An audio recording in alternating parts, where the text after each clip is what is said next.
বড়সড় একটা কোম্পানি হঠাৎ করে ব্যবসায় খুব লস খেলো, লোকসান খেলো। তো অফিসের সমস্ত কর্মচারীরা একদিন বাহিরের একটা ক্যান্টিনে খেয়ে অফিসের দিকে যখন আসতেছিল, তখন অফিসের প্রবেশ মুখে লেখা ছিল, আমাদের কোম্পানিতে লোকসানের জন্য যে ব্যক্তিটি দায়ী, সেই ব্যক্তিটি গতকাল রাতে মারা গিয়েছে।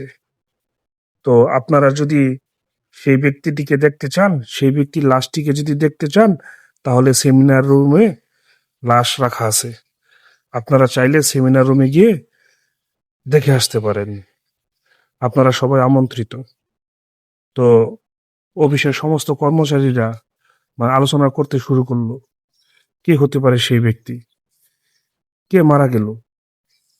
নিজেদের একজন কলিগ মারা গেছে, এতে সবাই প্রথমে খুব দুঃখ প্রকাশ করলো। তারপর ভাবলো যে আমাদের অফিসে লোকসানের জন্য যে ব্যক্তিটি দায়ী, সে তো মারা গেছে, তো আমরা সবাই গিয়ে দেখে আসি। তো সবাই সেমিনার রুমে একত্রিত হলো লাশকে দেখার জন্য।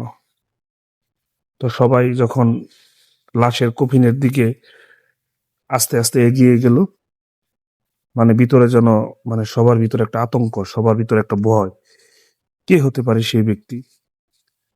তো যখন খুব কফিনের খুব কাছে গেল, সবাই খুব বাকশূন্য হয়ে গেল, সবাই হততম্ব হয়ে গেল। কারণ কফিনের ভিতরে একটি আয়না রাখা ছিল এবং সেই আয়নাতে সবাই নিজের চেহারা দেখতে পেল।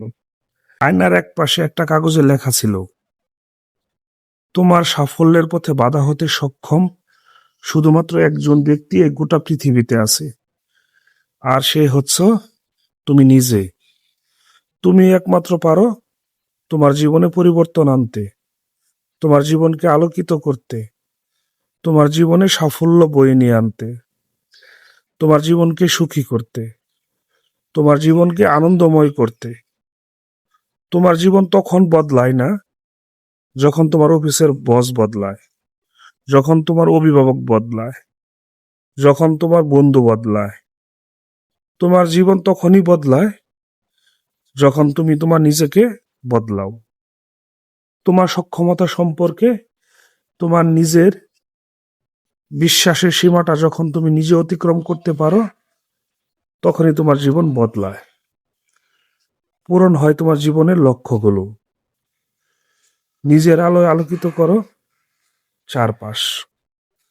ধন্যবাদ সবাইকে, অনেক জ্ঞানী কথা বললাম।